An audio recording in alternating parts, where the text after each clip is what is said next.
What is going on, everyone? This is Ryan with the Loth-Wolf Pack, and I want to welcome you all to the fourth installment of the Loth-Wolf podcast.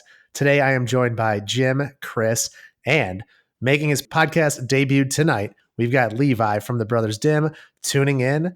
Our podcast definitely just got much more sophisticated and intelligent. We lost Bob, and we gained Levi. How is everyone doing tonight? And Levi, how are you feeling? I'm doing good, man. You asked me earlier if I was nervous, and I wasn't nervous until you asked me if I was nervous. And now my back is sweating. You guys, I'm just a huge fan. I'm just a huge fan of the podcast. So I'm stoked to be here. I hope I say something additive. You will be just fine. Yeah, we're comparing you to Bob, and that's a really low bar to try and jump over. So I think you're going to be just fine. Yeah. Just as what I want to add in here real quick is when Ryan said Levi is a Brothers Dim, it's because actually, since we all put stuff under the channel, Levi and his brother Casey were the originators. Like back in the Awakenings block, they started making some content on TTS, and we kind of just limped into a situation of getting to join their crew. So without Levi, there is no Loth-Wolf podcast. That's definitely true. Casey and I had a conversation. We had a conversation when we were like, these guys, at our LGS, these guys are way better at this than we are. So I'll take that, Jim, but it's the other way around. You're too kind to us. No.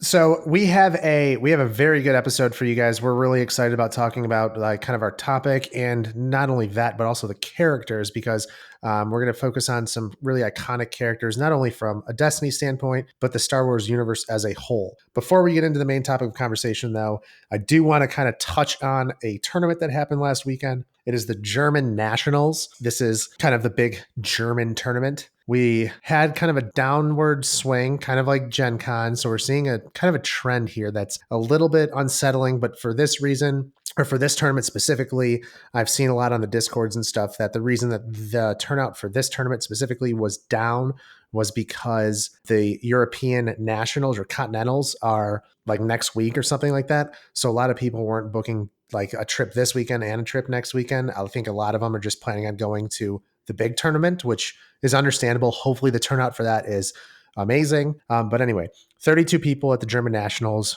The final saw Chopper Droids beating AR Ewoks for a final of 2-1. Chopper Droids are kind of emerging now as the favorite droid pairing. Satine was very underrepresented. I don't even know if there was a Satine droid in this tournament, to be honest, maybe one or two, but we saw Han droids and Chopper droids both well represented. The alarming note is that Ewok AR Swarm represented a quarter of the total field. So 8 people out of 32, I know it doesn't seem like that much, but whenever you see that 25% margin of representation, that's a pretty big kind of, Chris touched on it last week. When we see that representation for any one deck, it's something to kind of keep an eye on. And I think especially when it comes to Ewoks, they're kind of the evil Destiny. They're the diceless, they're ruining the game and all that stuff. So I am not one to call for bans. I'm not one to call for nerfs or anything like that. But after seeing the rise in representation, after seeing the finals, FFG might have to start paying attention kind of a little bit more closely than they were after Gen Con. Gen Con results, you can say, yes, one of the best teams in the game, if not the best team in the game, had the deck. Bobby Sapphire, one of the best players in the game, won with it. A lot of people weren't taking Ewok seriously, so nobody teched for it. And that could have been one of the reasons that contributed to them doing so or performing so well. But now that the book is out on how to kill these things, and yet they're still at the top cut, they're still well represented. I think FFG needs to start paying attention to that. But Jim, do you have any feeling before we get into our main discussion about kind of this representation and all that stuff? Well, I think you just did a great job covering the subject in general, but I will just add that the Ewoks are gaining popularity probably because of their success, and having such a big team have success with them. When players see good players use decks, they're going to want to try to replicate that success. But I will say I agree with you. I think the Chopper Droids is kind of taking that mantle right now, and that deck is gaining a lot of strength. And that deck is seeing a lot more play at our local game store. And I see that in the future, those two decks, they both kind of control their own fate. They don't have to really worry about dice rolling too much. I'm going to actually bounce this over to Levi because I like what Levi has to say about the game becoming less interactive regarding these two decks. So Levi, what's your take on the Ewok? Yeah, man. I think that we learned pretty early on that where this game gets the most vulnerable is when it becomes non interactive, when players start playing a little bit of solitaire. If you can't do anything, if I can't answer you, if my event suite is made null, then you're kind of killing a key element that makes this game unique next to other card games. My So, favorite, oh sorry to cut you off, but no, please go ahead. my favorite aspect of the game is that mental battle of, if they do this, how do I counteract it? And the way that you just put that in words really hit home with me, because when I find myself playing against those decks, I do lose that energy of, I'm stimulated to come up with a response and I have to come up with that response quickly on the fly. And that's exhilarating at times while playing this game. And you lose that component. Like you said, it's almost like, well, there's no stopping it. So I'm going to take that aspect of my game on how to respond out. And I have to work solely on pushing my agenda. How can I do that? And then, like you said, that nullifies a lot of your cards. So the struggle is real. Yeah, absolutely. And I think that a 1v1 card and dice game where chance is a huge ingredient in the way things go down, the game asks for a certain state of mental health to just be cool with the bad beats, right?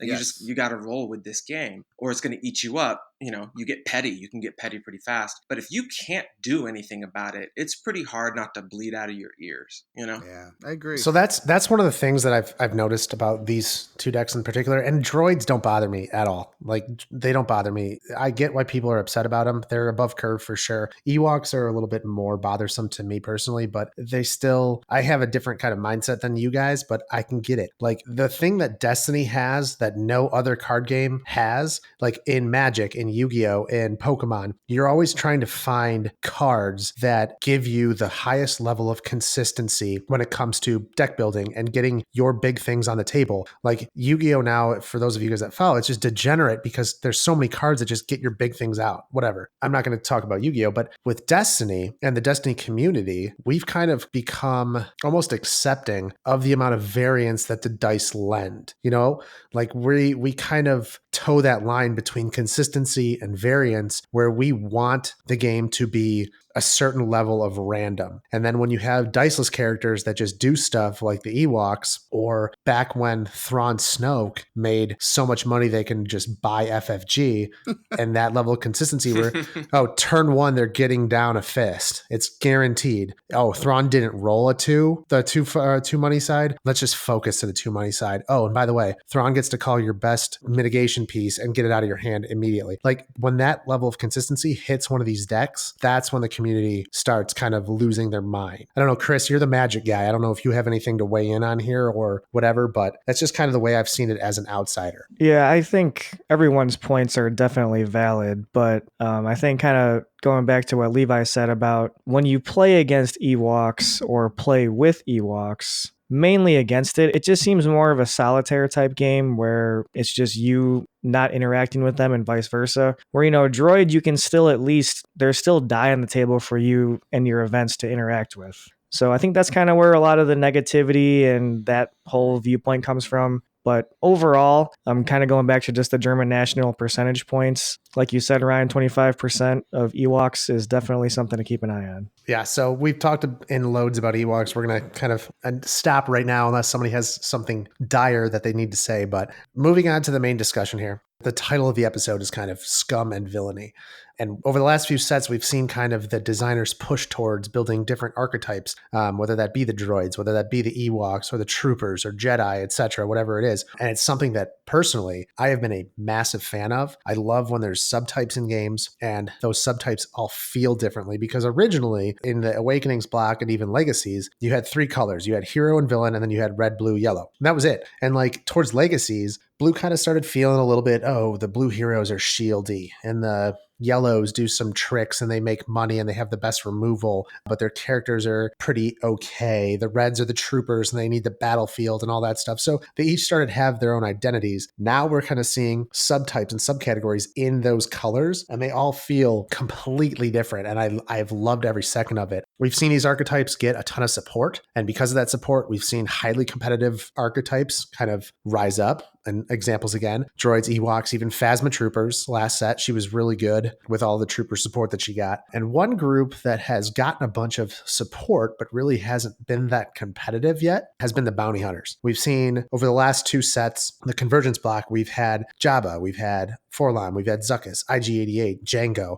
Dengar, and we've gotten a ton of bounties, a ton of cards that work with bounty hunters, and yet no one's running these at tournaments. They're not represented. So today's discussion is going to be focusing on the scum of the Star Wars universe and kind of what we think, not only to make these guys competitive, but what we think FFG or the designers can do to give these guys a fighting chance. We're going to look at a ton of characters, ton of cards, and also kind of glance ahead a little bit at the Boba Fett and some of the things that got spoiled to us. So Chris, we've kind of divided these guys up into 2 different categories. We've had bounty-centric characters and then the other guys. Why don't you start us off with the kind of the bounty-centric characters and tell us a little bit about them? Yeah, sure. So we kind of put the bounty-centric characters defined as being characters that need bounties on the board for them to be at their maximum potential. So in Convergence, we got Dengar, Forlom, and Zuckuss. They were kind of the first exposure to the bounty hunters, and all of their abilities require having bounties. So Dengar says after you activate this character, you may deal 1 damage to a character that has a bounty on it. And then Forlom and Zuckuss, Jim had a good analogy. They're kind of like the Reylo, the Rey and Kylo pairing of the yellow villain bounty hunter. So they're pretty much designed to go together. Forlom says after a bounty you control is discarded from play, you may add it to your hand. And then Zuckuss has a special on his die that says trigger the after attached character is defeated ability on a bounty you control and discard it. So you can trigger the bounty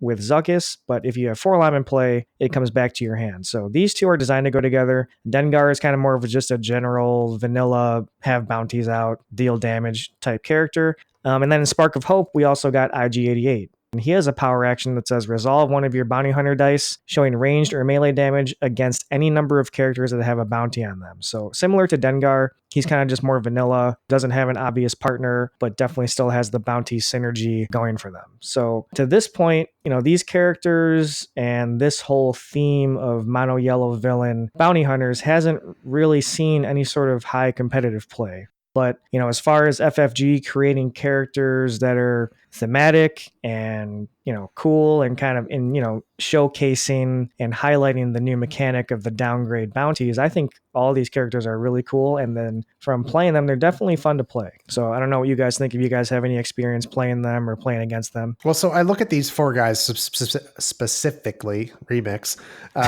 Forlom he's a 12 health character. He's got two gun sides. IG-88, 12 health character. He's relatively cheap, 17. Mm-hmm. He's got a 2, and a 3 for 1. He's got 3 damage sides, all major damage sides. His power action is baller. And then Dengar, I know it's different a little bit, but it's the exact reflection of Rey when she would have a shield on her. She gets to just paper cut people to death. Mm-hmm. Dengar is the same thing. I mean, his damage sides are 1-1. That was better than Rey. She had a 1-2. So I'm interested as to, I know this game has really been pushed towards the 3-wide kind of support deck, and it's kind of been that way for a while, but these guys all have access to desperate measures. So it's really not an excuse. I mean, I feel like if they're against a 3-wide deck and that deck is trying to play a support or something like that, they just desperate measured it and they're fine. So I'm interested. Levi, you've got a really good kind of point here as to what the trouble or kind of the catch-22 with these bounties are. Why don't you go ahead and just kind of talk about it a little bit?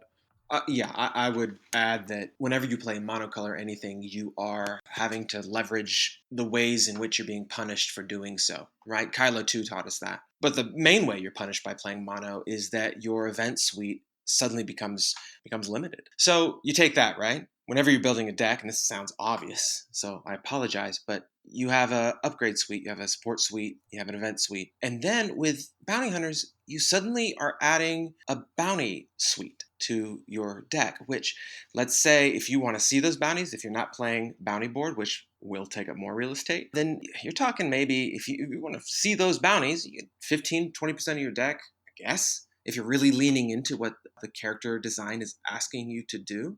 So if we're talking about overall proportional real estate to make a deck viable, I think bounties really hit you. And then add the ingredient of speed. Right now, there is no bounty you can play that doesn't take an action, or you can't cheat out. Is that right? I think you're right. Yeah, that's I right. think that's right. Well, you have Bounty Hunters Guild, which is a zero cost support, and that says after you play a bounty, you may activate a bounty hunter. That's as close as you get. Right. Which I guess is kind of cool, but man, it's just tough it's really tough another to card. justify. Exactly. So it's another card. So it's really tough to justify throwing in these bounties that right now don't have while they have a huge footprint with little impact, right? They're like a kid with a sneaker, like That's great. And I think that's a problem. Real quick before we get into the next thing, how many analogies like that has Bob ever given us during these shows? You think for all the schooling the kid went through, he could come with a little better than he does, but I think Levi's already blown him out. Yeah, I would say 0. That's one analogy, Levi, 0, Bob. He's got a 3-episode head start and he's failing. Well, I have a chalkboard next to me, in my dining room, and then chalk it up. Can I'm going to say something really quick about these bounty hunters. Jim, do it, man. I think that you guys hit the nail on the head about the bounty suite being so confusing. And sometimes when I am building a deck, I'll tell myself like, okay, this is an aggro deck, so I'm going to be more aggressive, and there might be a few less mitigation cards than normal, or my event suite might be more damage centric and maybe some more tricks out of hand or whatnot. And I think when I look at the bounty hunters, maybe we just haven't figured out the right amount. Like maybe if it's a bounty hunter deck, maybe you just go all in on bounties and your events are very limited. I know that sounds bad, but maybe you go all in and see what the end result ends up being, because kind of like you said, if you try to stay on the fence and go like, okay, well, I need XYZ events, I need XYZ downgrades, I need XYZ upgrades, and I got to make room for some supports or whatnot. Maybe the trick is just going all in on bounties and upgrades with very limited, removal, or your events are very limited. So I don't know. It's such a unique component to have. Yeah. So I've been playing Dengar Django for a few, like I probably played 6 or 7 games with it. And I think it's okay. And like kind of both of you guys were saying, it's a very tough puzzle because I have 7 bounties. I have a bounty board. So that's 8 cards that really I don't want in my deck, but I have to have them. Then with Django's ability, I want equipment. So I have, I think, 7 dice cards plus 2 bounty hunter masks plus 2 armor plates. So that's 11 cards there. So already I have like 19 cards. So that gives me 11 events. And it's like, well, do I want to play Armed to the Teeth? Well, I don't know if I have enough room. Do I have enough room for Bacta? Will I have enough time for Bacta if they target Django first? Because Dengar is not going to have all that stuff. So I don't know if I play that. Do I play Desperate Measures? So it's such a grind where other decks and other characters that don't have to worry about downgrades, or in this instance, bounties, they don't have to worry about that stuff. Like they get, hey, I'm going to run 12 dice cards that are going to further my victory condition, and I get to run 5 supports that are going to help me out, make things cheaper for me, and then the rest are removal and money making cards and all that stuff. Bounties are just, like bounty hunter decks specifically, they're just so tight that it's very hard to get a feel for what the right decision is. Right. And I would just throw in then a little bit of a pitch. And I think that it's ironic that another monocolored deck, Hero Blue, or I'm sorry, just blue in general, has access to Lightsaber Mastery, where they get to have a little bit of a side deck, right, of events. And I then wonder, why don't bounty hunters get that too? Why isn't there something akin to Lightsaber Mastery for bounties? Do you know? Yeah, the only plot that they really have is Any Means Necessary, but that has nothing to do with bounties. Well, it upticks once you have 3 bounties on a character, but it has nothing to do with like placing bounties or anything like that. Ironically, the best synergy that bounty hunters have for placing bounties is a Night Sister plot, Night Sister Lair, which says the first time you play a downgrade each round, get $1. So that's like the best thing they have. Chris, go ahead and talk to us about what your take on this is. Yeah, I think you guys summed it up pretty well. You've played Dengar and some Django. I've played a little bit of IG-88 with a couple different pairings. And like you were saying, the characters themselves are good. They pack a lot of punch. They have a lot of damage. The weapons are good. It's just you have to dilute your deck with these bounties. right? Like you said. So as of right now, it seems like Dead or Alive is the only bounty where you're getting something like immediately in return. You know, like the other ones so far require the character to be defeated. So it's just a card in your deck and an action that you have to wait for in order to reap the reward. So like those cards are really only being exploited in Forlom and Zuckuss. They're not really being exploited in an IG-88 deck or a Dengar deck besides the ping damage, but the bounty ability itself is not really being exploited. So, you know, I think maybe in the next set in covert missions and then even going to the future, clearly this archetype and these characters have some potential. They just need some more high impact bounties to make that happen. Or possibly, as Levi alluded to, maybe a plot that synergizes with the bounties as well. So that's a good segue because I know I've talked about this before, and I'm going to gush about my love for Boba Fett again. I am looking, and I don't know if I can be higher on this card than anybody else, but I'm kind of looking at him as almost like the Dr. Aphra for droid decks. That's what I think Boba Fett 2 means to bounty hunter decks. He's cheap. The 1/2/2 is crazy, and his ability it incentivizes playing bounties. Like Forlom and Zuckuss, it's cute, but what are you doing? You're getting resources, you're drawing cards, you're not furthering your victory condition any more than if the character just died. You know what I mean? Like Dengar is good. He's paper cutting people to death, but it's not crazy. IG-88 arguably right now has the best ability when it comes to bounty centric things, not including Jabba the Hutt because he's not being used in that way. But IG-88 has the best ability right now that incentivizes the player to play bounties. I think Boba from the next set, Covert Missions, for those of you guys that don't know, he was spoiled. His ability is after an opponent's character is defeated, for each bounty that is on that character, you may roll one of this character's character or upgrade dice into your pool. So if they have 3 bounties, you're rolling maybe 2 of his character dice and 1 of his upgrade dice into your pool, which is kind of like an old school Balatik ability. It's kind of a little different Balatik ability, but I think he's very good. He's very cheap. His dice are very good, and his ability really finally incentivizes the player to play bounties. Unlike Django, who Jim, if you want to jump in here and talk about Boba's daddy. Yes, I'll jump in on both Boba and his daddy. So first, Boba, I love his die sides. And for 14 points, the Fets, Django, and Boba, I think they're perfect. At 14 points for what you're getting for both of them is above curve, especially with 11 health. And then strong power, not power actions, but built-in abilities. However, I could see one downside to Boba being how we said earlier, when you play a bounty and you have to wait for the after this character is defeated ability, with Boba's built-in ability being after they are defeated for each bounty on them, roll in a character upgrade dice, that could be a problem against a strong 2-wide.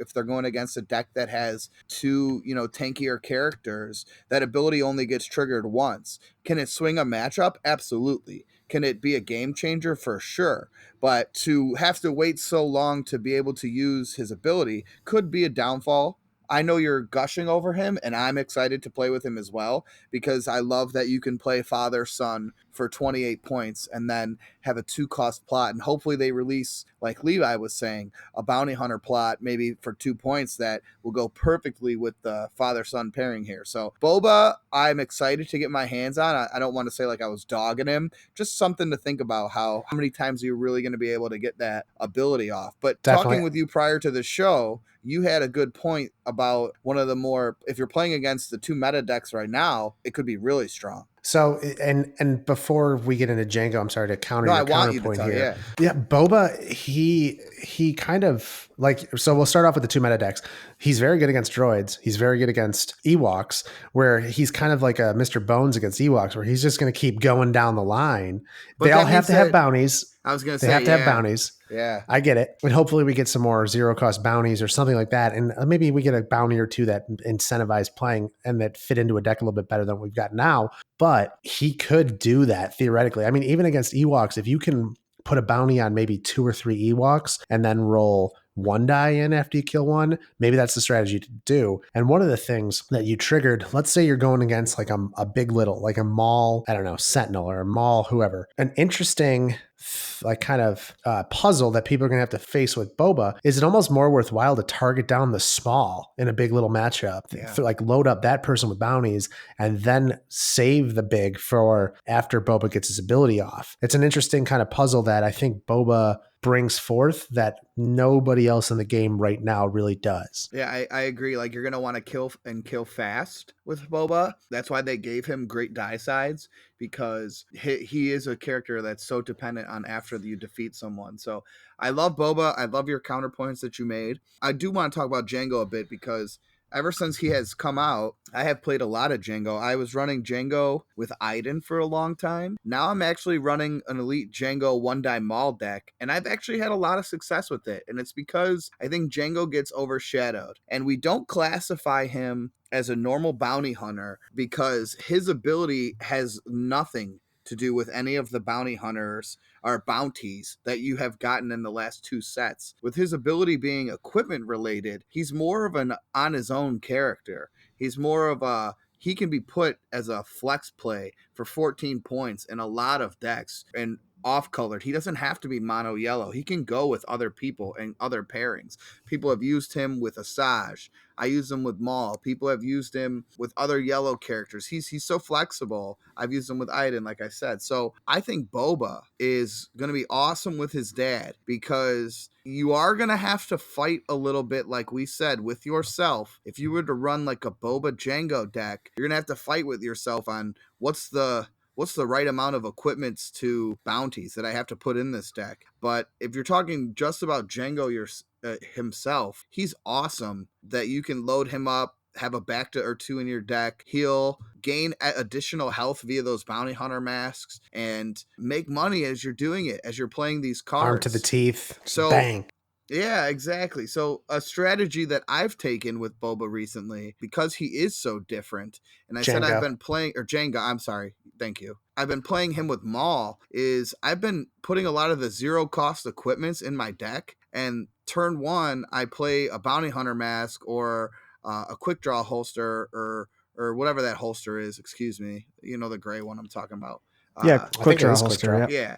I'll play one of those so it gets me to my $3 right off the bat. So it's like a well connected, and the opponent doesn't get to draw a card. So it's the same effect. I'm making $1 to play a 0 cost, except the opponent doesn't get a benefit, unlike Truce and well connected. And then I'm able to weigh the Force Maul, or drop a 3-cost upgrade, or do something with my $3 to advance my board state because I'm an aggro deck. So I love Django, and I think Django will be a character that people play for a long time. We've kind of seen how popular Palp can be, and the custom Bandolier build on the Mace Windu Satine hero side. Anytime you can load somebody up with more than the allotted amount of upgrades and then use a card like Bacta to heal, that person's always going to be a viable option. So I can't say enough about how much I love Django. 11 health, man, for only 14 points, and he comes with 3 damage sides. That's awesome. His power action should have been spot a Camino plot and then spawn an entire army, because that's kind of what he spot Camino and then gain 17,000 clone troopers. Yeah, he should have made the Night Sister zombies, but they would be just little clones, not the zombies. Yeah, little janglets. Little 3-point clones. Advanced growth hormone, yeah. Yeah. So I will say this, I don't know if you guys have been playing with Django recently, but if you look at Django and Boba, they are the same point cost, same health. Do you think, if you look at Django Fett, is there a world where you would ever choose Dengar over either of the Fets? Because he's also 14 points, and he gives you way less of an advantage compared to those other 2 characters. So sometimes I question, when I'm looking through my binder and I'm trying to build, sometimes I say to myself, wow, they really gave this guy 14 points? Because I look at Dengar and say, for 14 points, why would I ever play him instead of playing one of the Fets? So what are your guys' thoughts on that? Why do you think Dengar's 14 points, and why are these Fets so cheap and so good? That's interesting, Jim, because now that you mentioned that, I'm thinking about it. I guess depending on how you build your deck, there is an argument to play Dengar instead of Django, potentially.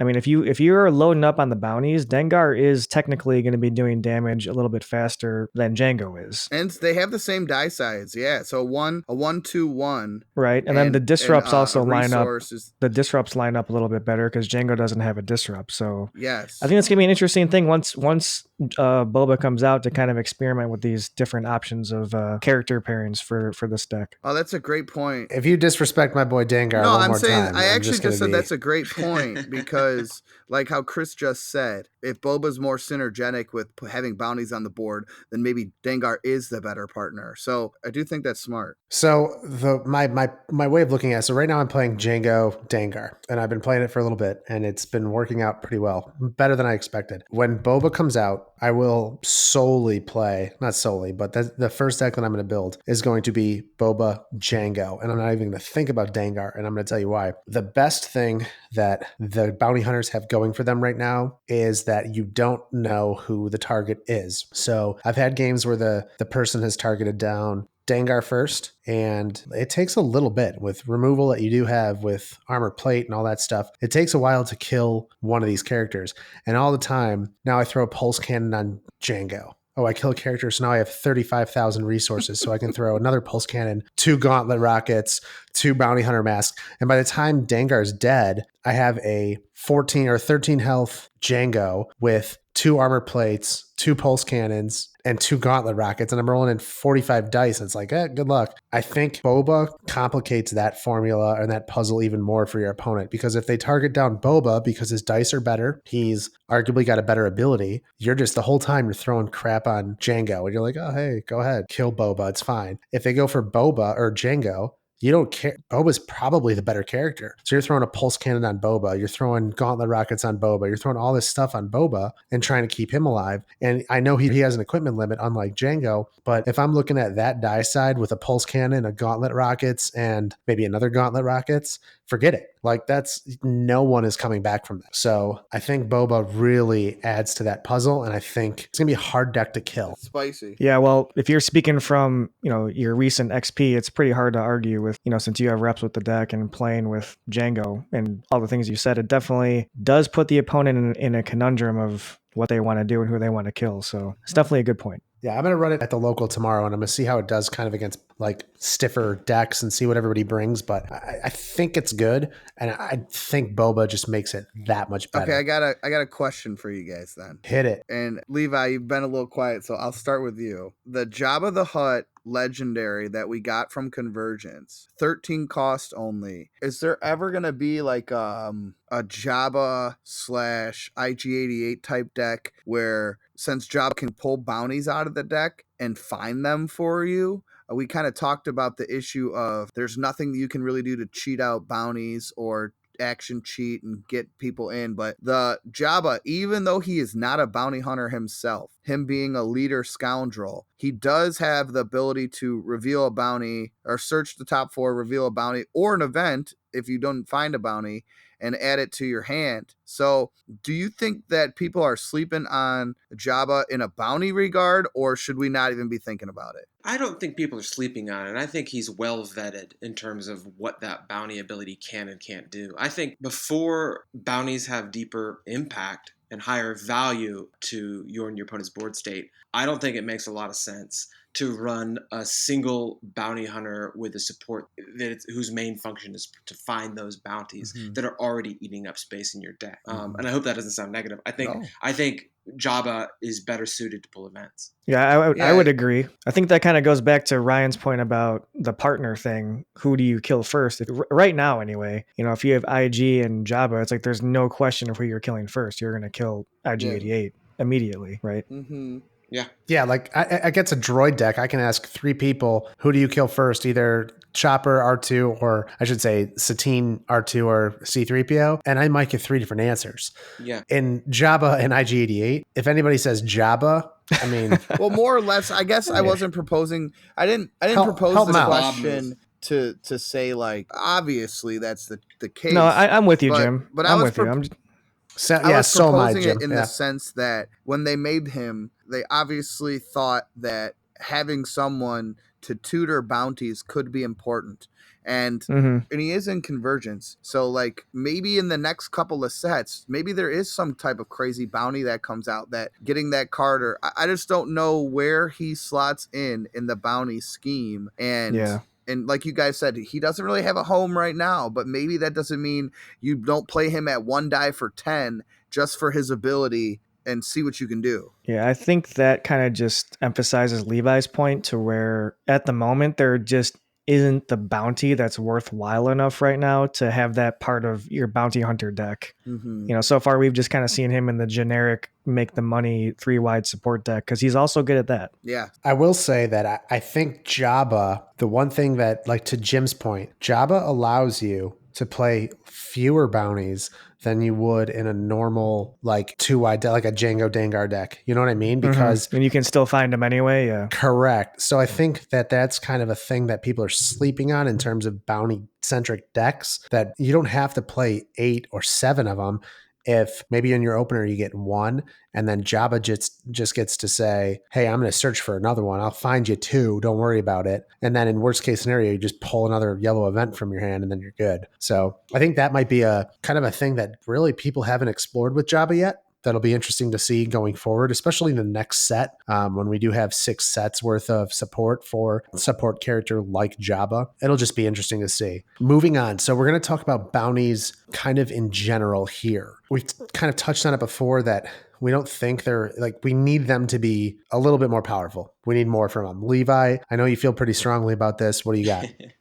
Well, I think that absolutely. If we're talking about negotiating with ourselves how to slot bounties, then we have to ask what the reward is if we know that we're taking a hit. Because a lot of decks do that. A lot of decks do that, particularly mono decks do that. You take a hit, but you're rewarded. No Mercy teaches this, right? By running mono blue, your No Mercy has a higher ceiling. There's just a lot of cases of this. I think that where Destiny really hits that sweet spot and has a lot, is really inspirational as a game, is when it finds the synergy between not only its characters and cards, but its themes. And when I think of when I think of Star Wars, I think of Jedis and Siths, and then pretty evenly, I think of bounty hunters, I think of the underworld, right? Yeah. And it feels like that bounty hunters aren't getting the love. So then that makes me wonder, okay, well, Destiny seems to really understand what a Jedi is, what a Sith is, and a Seth, whoever that guy is. But I'm not sure that they've really identified the essential ingredients of what a bounty hunter is. And I think it's in the title. I think it's hunted, right? Being hunted. And if you're hunted, it means you have a clock. And I think what bounty hunters need to do is give their opponent a clock to win it. You have to raise the stakes. And I think that that's really, really, really, really, really key. And I think that we've seen it a little bit with covert missions. We understand what a clock can be with a plot in terms of these Death Star plots, right? Where, oh, crap, I have to do something before they achieve this goal. So it just really makes me wonder how they can raise the stakes and raise that feeling of anxiety to your opponent. I think we've seen this. We've seen it in character design with the Awakenings block, and even possibly support design if we're talking about Planetary Uprising, where once they get 2 of those down, that's a problem. But in terms of character, I think we've seen characters operate in terms of their design space in a bounty hunter, scum and villainy way for people who are not that at all. Chiefly, I think of Snap. I also think of Newt Gunray, and of course I think about Balatik. Ryan, you brought up Balatik earlier. Snap and Newt, but let me hone in on Snap, changes not only the way the board state in terms of, or not board state, but what you can, I guess Snap makes you reactive is what I want to say. Just by playing Snap, the opponent becomes reactive. They have to save $1 to claim. And then when you pair Snap with Han and Carbon Freezing Chamber, back in the day, suddenly your opponent's game plan is really changed. And that feels like being hunted to me. Levi, I totally forgot about that deck. That's a cool deck. Han Snap made me fall in love with Destiny because, number one, it made me feel smart to play. And I'm a Legacies baby. I don't know that deck. So the thing about Han Snap, actually, for all our Legacy babies, is Snap's ability is that While his dice are in the pool, it costs your opponent 1 resource to claim. He also had a 2. He was one of the first. I'm not sure if he is the first, but he's one of the first characters that has a 2 disrupt side.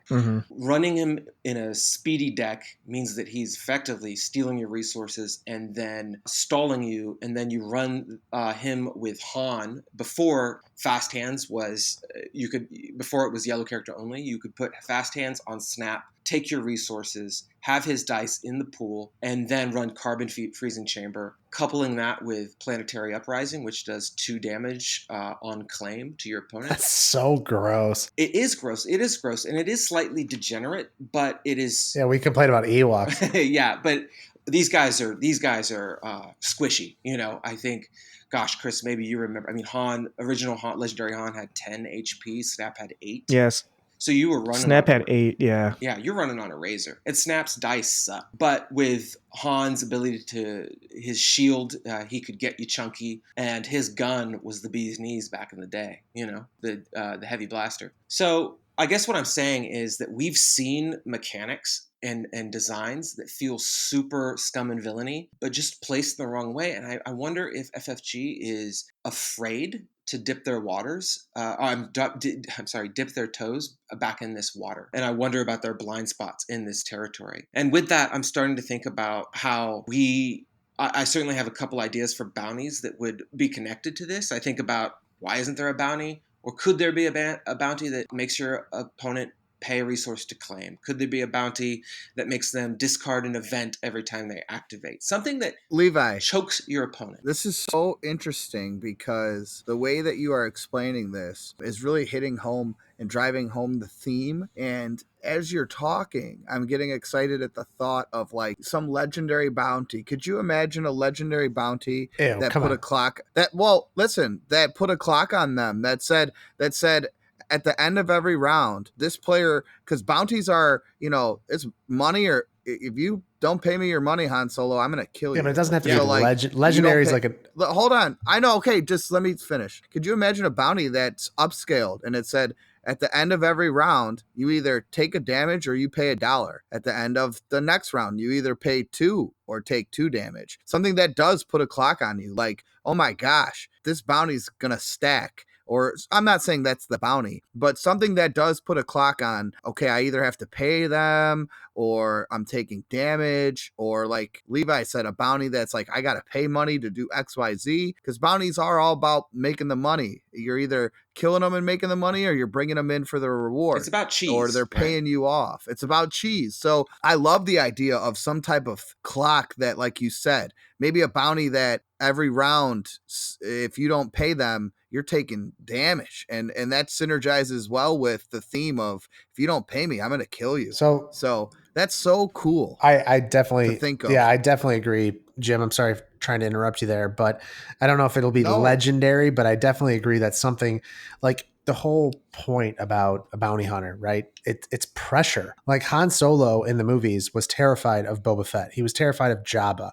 Like he just kept trying to like escape those people and like run away. Even in Solo, the movie Solo, Tobias was terrified of what's his name? Dryden. Yeah. And that's like what it should be, is like there should be a certain pressure for your opponent. And that would be very thematic. Like the Jedis all have their shields and all that stuff. If FFG can somehow design it where, like right now, if somebody sits across from me and I'm playing like if I'm playing your Django deck, it's like, oh, I'm playing Django. But Maul feels like Maul. He can get 2 of my guys with 1 roll. And how do I stop Maul? You know what I mean? Like some characters feel like the movies, and they feel like, oh man, this is actually like, I don't even know. Maul and Vader are probably the best examples of that. And the bounty hunters just feel so like, oh, they flaccid. Yeah, like they do cool stuff. Django's really cool. The new Boba's going to be really cool, but there's no pressure. Like that's what it should be, the hunt. And it should be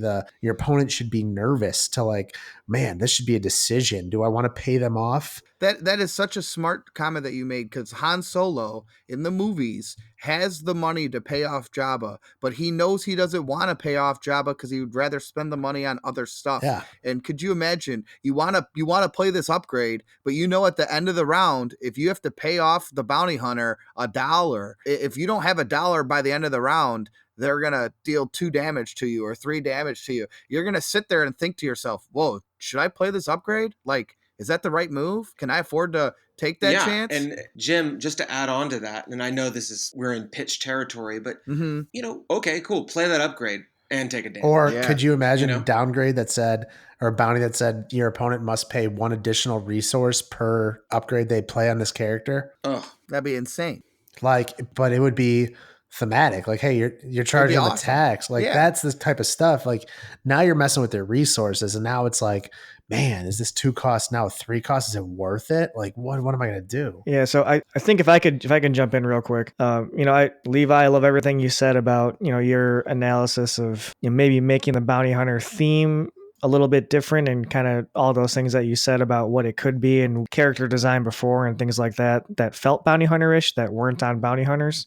I think we've seen this in the past with Fantasy Flight, the Destiny team, where when they introduce a new mechanic, like plots, for example, top of my head, can't really think of anything else, but using plots as an example, when they introduce something new, they kind of just make the first ones like pretty bad and not super high impact. And I think that kind of circles back to the beginning of this discussion about how the bounties just kind of suck right now. Like, I think they kind of just go in a little bit cautious with it to expose everybody to the mechanic. And then, as we said, now that we have seen Boba Fett and covert missions, maybe moving forward, they're going to kind of give us some more juice to the entire archetype as a whole. Unless we're talking about diceless characters, and then they say, hey, here's Ewoks and all this crap. Good luck. Yeah, I guess that's the exception, huh? Yeah, right. Just Ewoks. Go ahead, Levi. What were you going to say? Well, no, I guess that you kind of said it. I mean, sometimes their design feels disproportionate, right? Why are Ewoks doing a thing that no one can do? Yeah. Could you imagine if the Crime Lord special said they have to pay you X amount of resource or deal damage to themselves? Like, that's a crime lord. Yeah, that's a crime lord. Like, not you paying to kill them. The crime lord is, hey, you owe me this money because you owe me money, and if I don't get my money, I'm murdering you. That'd be so much cooler if that was how it was. Your opponent pays you 3 resources or 2 resources. Yeah. Make it fair. 2 resources. That'd be so much cooler if that's how it was. At the other round. Like then your opponent has to think like, I need to save money in case they hit that special. Yeah, like they can remove it, sure, but well, I think we're identifying that'd be awesome. Comparatively, sorry, Jim, that comparatively, the bounty hunter space is probably one of the most exciting spaces in this game. And it feels like there's a deficit there in terms of, I don't want to say creativity, because that feels like a hit to a game that I love. And I have a real problem with knocking Destiny. But I think that, they need to turn their eyes toward what we're all very clearly excited by. I don't think we're going to be alone in this. Yeah, I'd like to think not either. Yeah. Yeah, I agree.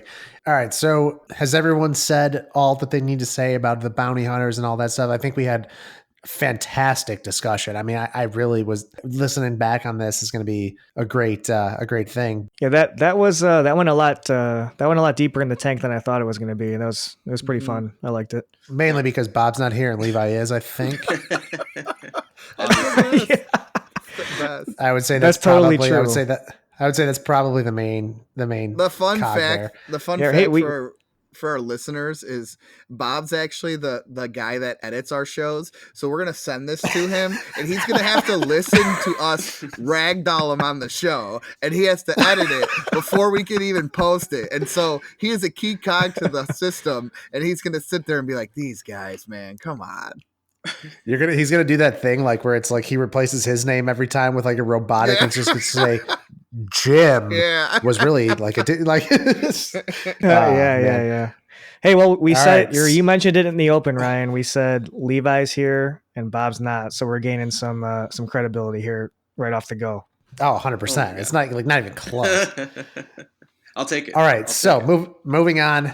I'm turning it over right now to the game show host, Mr. Jim. What do you got for us today? Levi, I asked you if you were nervous before this. You really need to be nervous now because these things are, the pressure's on right now. I'm sitting in my own feet. So here's what we're going to do. I'm going to do the following. Instead of having in the past, we've had you guys buzz in by saying your name. I'm going to come up with the rotation, and I randomly drew the rotation. The rotation's going to go Chris, Ryan, Levi. And so the first question, Chris will have a chance to answer it. And then the next, and Chris will be the first option. And I'm going to keep going through this rotation. So that way it's not, I'll tell you, I'll say, do you know the answer, Chris? If Chris doesn't, then I'll say Levi. And if Levi doesn't, then Ryan. And the rotation will continue. Then the next person has first dibs on the second question and whatnot like that. So you guys understand the rotation aspect now? Yes. So it's Chris. Loud and clear. Chris, Ryan, Levi is our rotation. Okay. So today's game is going to be audio themed. And and what I'm going to do is I'm going to play a snippet of a theme. And so John Williams has themes for these characters. When Luke Skywalker is on screen, he gets his own theme. When Leia's on screen, she gets her own theme. When Rey is on screen, she gets her theme, and so on and so forth. So I have found a video, and I'm going to play like 10 seconds of a theme. And then I'm going to go through the pecking order and say, Chris, do you know or do you have a guess as to whose theme this is? And then we're going to go through a couple. Whoever has the most points at the end wins. Sound like you guys do we have to copyright this? Because I have so much student loans. I can't afford to get sued right now. It would be the same thing as if I played a song and just Disney, you own everything. Yes, we know that. We're just peasants from Illinois. We don't own any of these audio songs. Yeah. All credit goes to we're just peasants from Illinois. Lucasfilms. All right, Jim, let's go. John Williams. All right, first song. Here we go. So I'll play 10 seconds. I'll stop it and I'll reference Chris first. So here you go. All right. Starting in 3, 2, 1. Not this. I'll tell you when. That's obvious. This is obvious. Ready? Here we go. Oh, that's the theme from Jurassic Park. This is still Jurassic Park. Is that the Toy Story theme song? What is that? Oh. Okay, so of those 10 seconds that you just heard, Chris, do you have an idea of whose theme that is? I'll give you a little bit more taste. It's a little spin of the main theme. Okay, any idea? I'm going to say Luke Skywalker. That is correct. That is Luke Skywalker. Oh, baby, we're on the board. In return, I'm about to get nigh and numb. Whatever. He got Luke Skywalker turn 1. Hey, so that is Luke's theme from Return of the Jedi. Awesome job. So now Ryan is going to have first dib on question. Here's nigh and numb. First go. Okay. All right, so here you go. Here is the 10 seconds. The Luke one will finish, and then here comes the next one.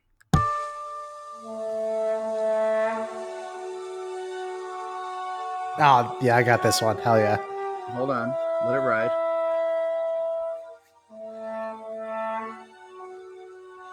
All right, Ryan, do you know whose theme that is?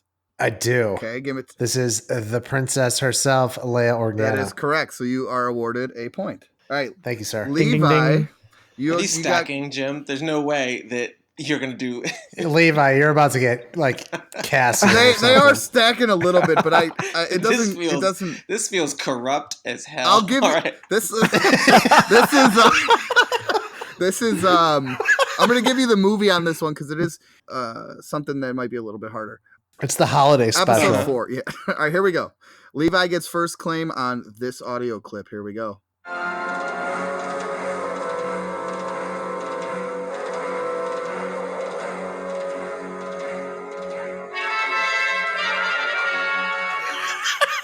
Okay, Levi, any idea whose theme that is? Spock. I think it's Spock. I'll give you. Okay, it's obvious. It's obviously Empire. It's the Empire. Okay, that is you're on the right track. All right. So you said it was episode 4, so it's got to be Vader or Palp. Give me 5 more seconds, Jim. Okay, you're good. No, play it for 5 more seconds. Oh, sure. Okay, yeah. So here we go. Ready? Last chance. 5 seconds. See, that sounds like someone walking. I think I got this. God. Okay, I'm just gonna say Vader. It is correct. So Yeah. Oh, no way. I was going. Yeah. So obviously, I can't play the Imperial March as Vader's main theme from episode. That's him from walking episode- down a hallway. That's him Yeah, walking so- down. I would have said They Tarkin. said I would have that- said Tarkin. On the clip, it says that this was his theme in episode, 4. And then the Imperial March theme is his main theme, overall. So I went with the harder one. Okay. So congratulations, Levi. That was a great guess. Nice work, Levi. Oh, I appreciate Nice you. work. Appreciate all All of right. you. You get the same amount of points as Luke Skywalker. Nice All right, job. this one goes to Mena. Here we go. Yep. All right. I know it sounds a lot like the Force theme, but I'm with you. it's I'm a with little you. I different. know this one. I'm with you. Buzz Lightyear. Okay. Wow, that's correct. No. All right, Chris. So that is very Yep. similar to the Force theme, and because it is so similar, the Don't Force give him the Don't episode. give the him the Force episode. theme. I won't. The Force theme. It says originally blank's theme. So to go off of what this is telling me, maybe they had wrote this for someone and then loved it and made it into the Force theme. Gotcha. I'm going to say Obi-Wan Kenobi. That is correct. Nice job. Bing, bing, bing, Well bing. struck. Well struck. So it says it's original Ben's theme, and then they might have turned it to the Force theme. So Don't they use that for Rey now? no, you might see her. You might hear her on this. We list might a hear little later Ray on. right Yeah. now. I hope it's this one. All right, Ryan, you got Now that she's in my Ryan. head. You got first dibs on this one. Here we go.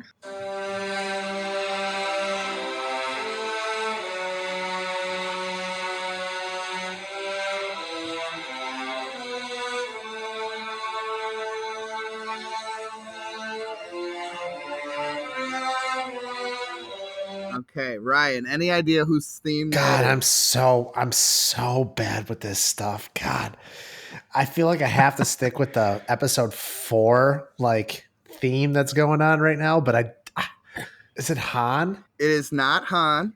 So good guess. God, So I'm so That's a bad. tough. Levi- That's a tough one, Ryan. this is a tough one. Levi gets first claim at the steal. If Levi doesn't get it, then Chris gets claim. So Levi, you have claim on the steal. Yeah, I feel like I definitely would have said Han also, so I feel a little up against it. And you're not repeating, right? We're not saying like Old Man Han or No, General no. Leia, Correct. crapola. Yeah, that's not great. So just I feel like that was most definitely Padme. Not Padme. So good guess. I have another guess. So I have another guess. if Chris does not get it on the steal, no points are allowed, and I'll tell the viewers the answer. So Mena, That's last fair. attempt to steal. Yeah. Any idea? No, I really don't have any idea. Send it. Let's Guess somebody. go with Shoot from the hip. Uncle Owen and Aunt Peru. Is it Baby Anakin? Okay, the correct answer is Yoda's theme. Yoda. What? Oh, wow. So Gosh, that no seems super points. obvious now. No points allowed. And then Yeah, Levi right. gets first claim at the next question. As we stand, Oh, that was the song that was playing at the bonfire with him and Luke. so Chris has 2 points. Ryan 1, Levi 1. Mhm. Levi gets first dibs. Here we go. This one is interesting. I actually didn't know this until I found out. Here we go. So Levi. All right. It's Rose.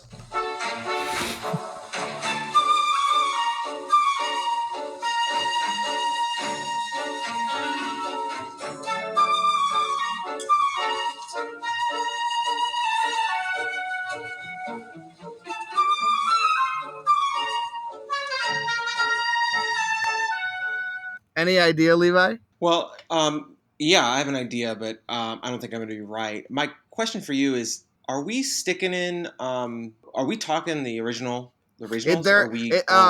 I don't want to say all of them are the originals, no, because Okay. there are some on this list that are not. I will Okay. say that it leans heavy towards the originals, though. Okay, cool. Then I feel like we're either talking. This is going to sound. God, I want to say Lando, but I feel like it can't be Lando because it felt like too playful for that. So I'm just gonna throw a curveball. Okay. I'm gonna say Chirpa. is not. It's not Chirpa, but I will say this. Hell yeah, I will say I like this. that guess. It is, like you said, playful. Playful being the hint. Chris, you have first option to steal here. My guess is C-3PO. I'm going to give it to you because it is the droid's theme. C-3PO and R2-D2. Oh, okay. So Chris 50% equals 100%. Yeah, I mean, I got to give it to you. I'm going to wrap it up. We're going to do I'm with you. We're going to do 2 more. So there is an option for someone to tie Chris with 3. If someone does tie Chris with 3, we'll go to a tiebreaker. So last 2 questions. Sudden death, baby. Here. Yeah. Let me fast forward to the next one. Okay, this one, actually, I will accept 2 characters for the answer on this one. You can say either or how about this? If you say the correct theme, because it's a dual theme, a theme made for 2 people being together, I will then award you 2 points. Here we go. Who had first claim that time? Levi. So Chris, you have first claim. Oh, it's my first go? Mm-hmm. All right.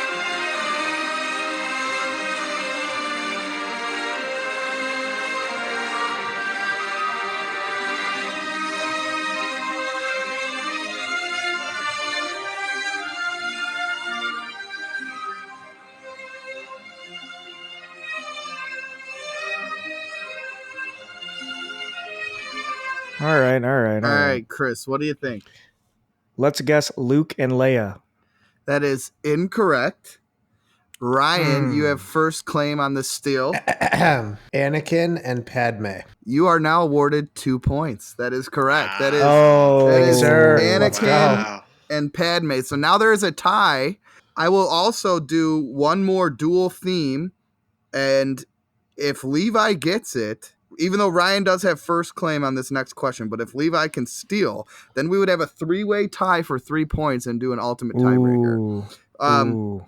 Actually, I might do this one will be quick and then maybe one more for fun. Here is a next option. This is also a dual theme. Dual. Here we go.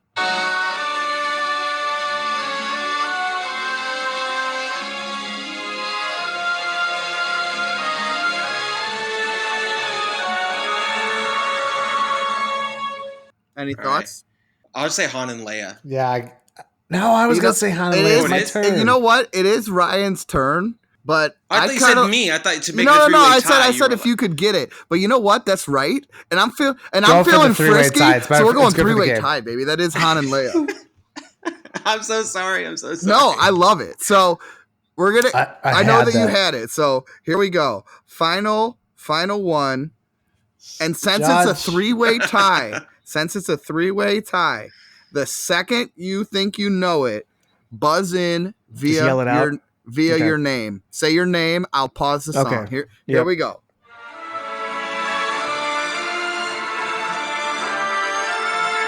Ryan, go ahead. That's Ray Bay. That is Ray Bay's theme. So nice. Let's my go. God. So, I know me some Ray Bay, baby. Ryan, you kind of got vindicated there because we let Levi steal your question for fun. So Ryan, ball don't lie. Ryan with Scum 4 points. Chris and Levi with 3 points. I really enjoyed the music game. So thank you for letting me host another fun segment. Dude, that was great. So that about wraps us up with episode 4, guys. As always, please leave a message or comment if you have found success with any of these cards. If you have anything to comment on, New Brainer, let us know how you think about this episode. We'd love to hear all of your ideas. If you like the podcast, guys, please take a look at our other videos that we've posted on YouTube. We've got a ton of content. In real life is like our thing right now. We're filming every tournament that we're at. So check it out. There's a lot for you guys to learn, both new players and experienced players. But thanks for listening to the show. And as always, Loth-Wolf Pack out.